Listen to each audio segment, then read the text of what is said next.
Hi everyone, today I am going to discuss about the medical surgical nursing 2 for the GNM second years. So in there we are going to discuss about the unit 9, that is nursing management of patient with the musculoskeletal disorders. So we are going to discuss about the degenerative conditions, and in that we are going to discuss about the rheumatoid arthritis. So today topic is rheumatoid arthritis. So it is a chronic systemic autoimmune connective tissue disorder. So it is a chronic systemic autoimmune connective tissue disorder. So the autoimmune system means, auto means by self. So in the normal person, the immune system can be fight against with the infection. So in the rheumatoid arthritis, the immune system can be fight against our body, and it is called as autoimmune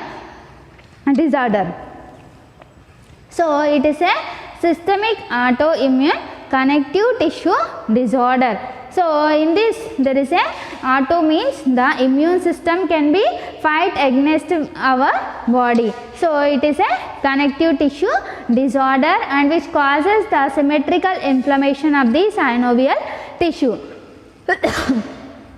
So there is a inflammation of the synovial tissue can be occur in the joints, and the surrounding tissues characterized by destruction and proliferation of the synovial membrane. So there is a inflammation of the synovial tissue. So it should be present around the joints, and because of this inflammation, the synovial tissues of the joint and surrounding tissues can be destroyed, and there is a proliferation of the synovial membrane. So the synovial membrane become excessive growth can be occur in the synovial membrane. So because of this proliferation means there is a excess amount of the growth can be occur in the synovial membrane, so resulting in joint destruction.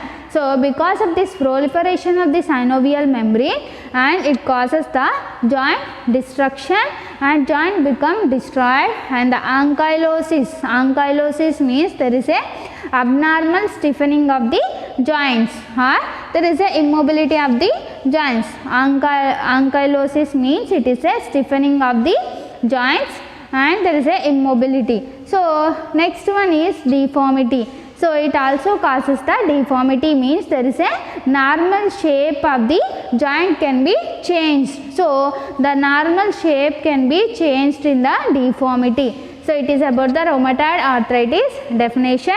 It is autoimmune connective tissue disorder. Auto means there is a immune cells can be fight against our body, and it is a connective tissue disorder. So there is a inflammation can be occur in the synovial tissue, and there is a proliferation can be occur in the synovial membrane. It causes the inflammation and resulting in the joint destruction and ankylosis and deformity. Next one is stages of the rheumatoid arthritis. So in these stages includes the 4 stages. First one is Synovitis, and the next one is Pannus formation, and next one is fibrous ankylosis, and next Bony Ankylosis. So first we will discuss about the Synovitis. So Synovitis, it can be involved in the joints.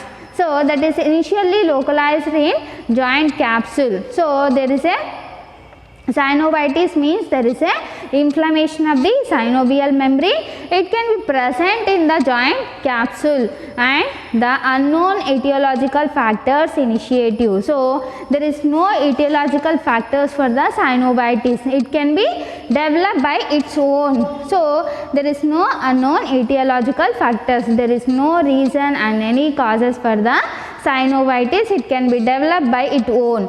And next one is Synovitis, production of excess synovial fluid. So synovitis, there is a production of the excess amount of the synovial fluid. So there is a excess amount of synovial fluid in the joints. So because of this excess amount of fluid, there is a formation of the inflammation. So because of the excess amount of synovial fluid, it causes the inflammation of the joint. So it is about the synovitis. It can be involved in the joint capsule. There is a inflammation can be occur in the synovial membrane, and there is no etiological factor, any causes or reason for the synovitis, and it can be developed by its own. And there is a synovitis, there is a production of the excess amount of synovial fluid in the synovial membrane. It causes the inflammation.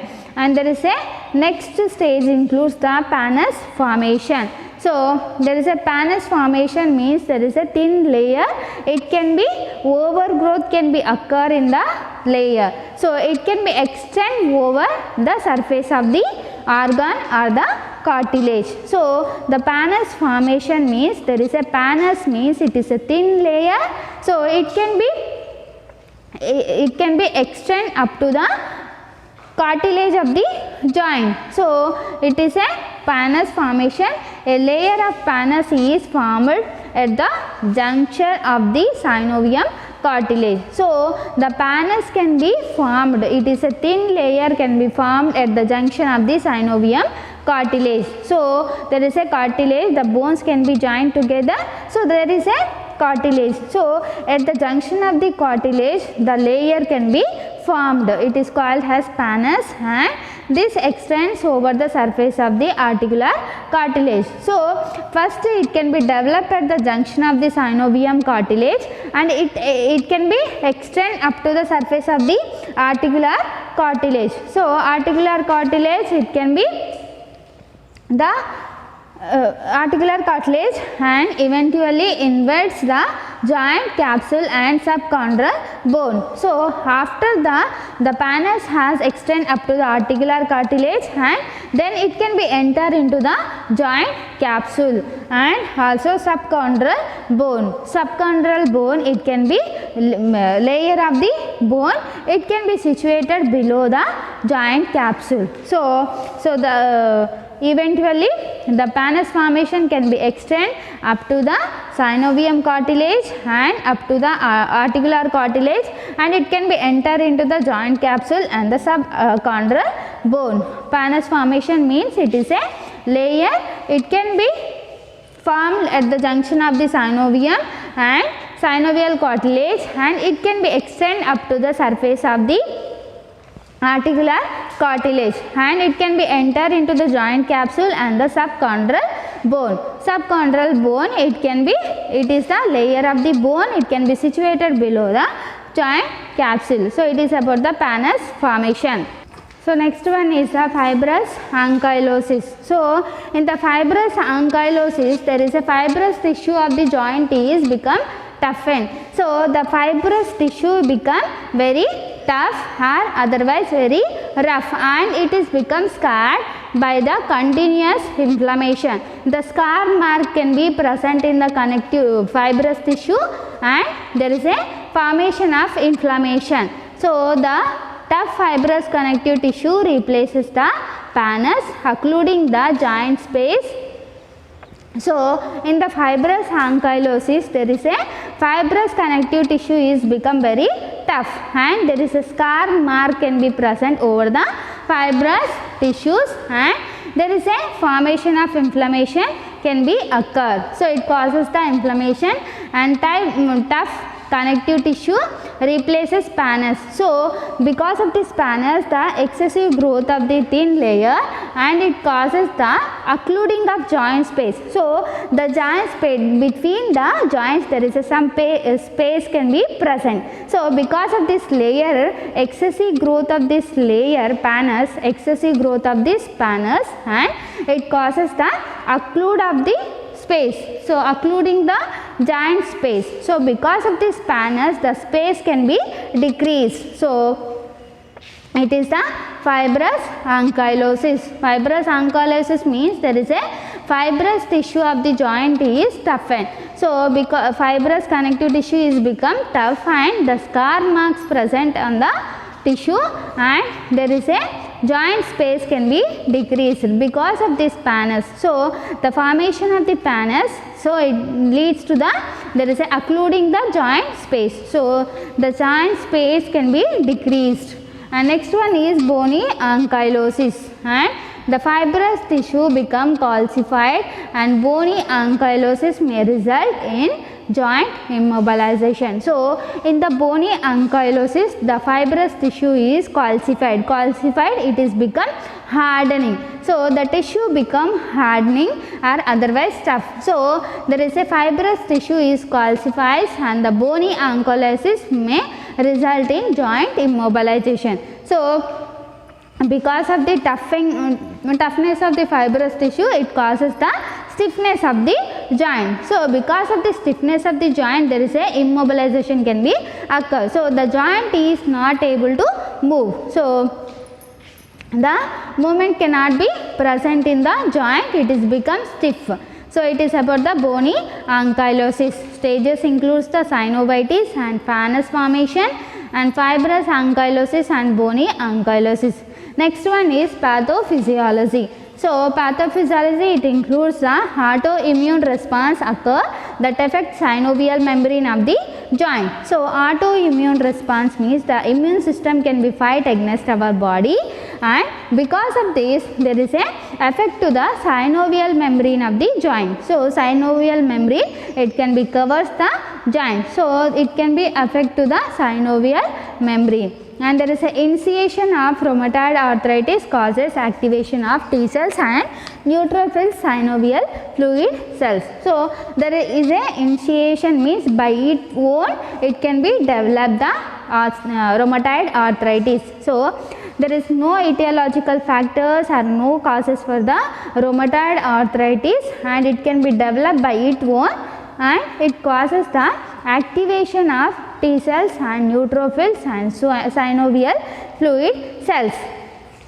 So these are all the immune cells. So it can be helps to, there is a because of the initiation of rheumatoid arthritis, it causes the activation of T cells and neutrophils and synovial fluid cells, and it leads to the inflammatory cells and the chemicals cause synovitis. So because of the inflammatory cells can be released and the chemicals can be caused the synovitis. So because of the chemicals and the inflammatory cells, there is a inflammation of the synovial membrane can be occur, and inflammation of the synovium, it is a thin lining of the joint capsule. So it is called synovium, and there is a inflammation occur and synovium become thick. So after the inflammation has occurred, the synovium means the layer of the joint can be thick, and the fluid accumulation causes joint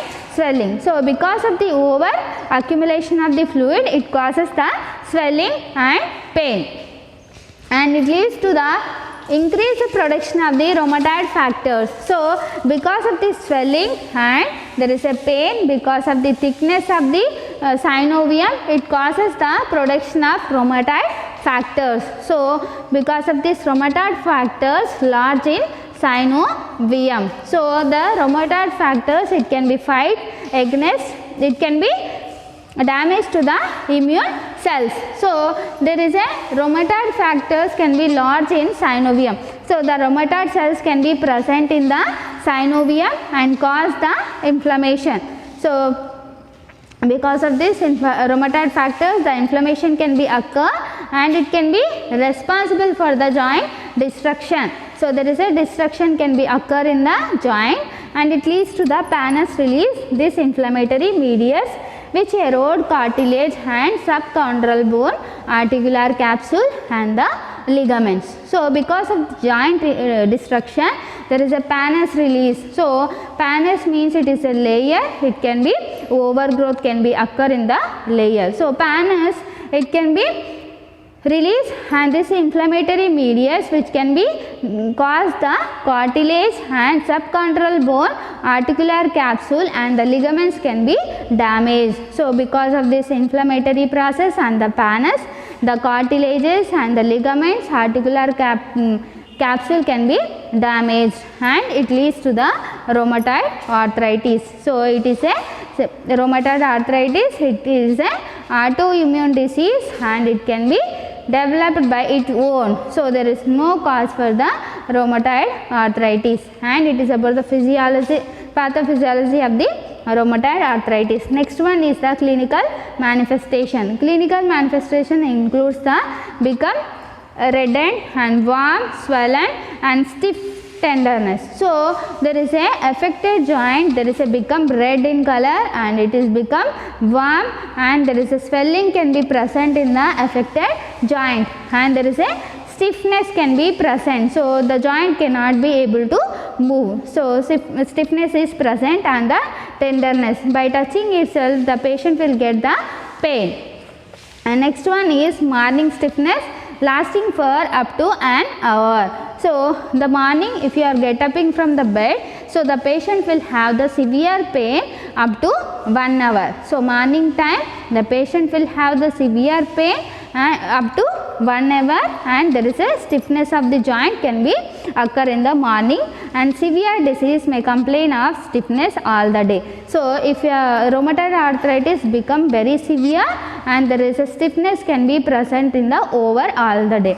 So next one is swollen joint feel spongy like and palpation. So because of this rheumatoid arthritis, the swelling present in the joint, if you will palpate the joint and it is become spongy like. So there is a, while palpation the joint can be feel as a spongy. And next one is fluid may accumulate in ankle joints. So there is a excess amount of fluid can be accumulated in the ankle joints, and there is a muscular atrophy. Muscular atrophy, there is a muscle wasting or muscle weakness can be present in the muscular atrophy. There is a loss of muscle mass.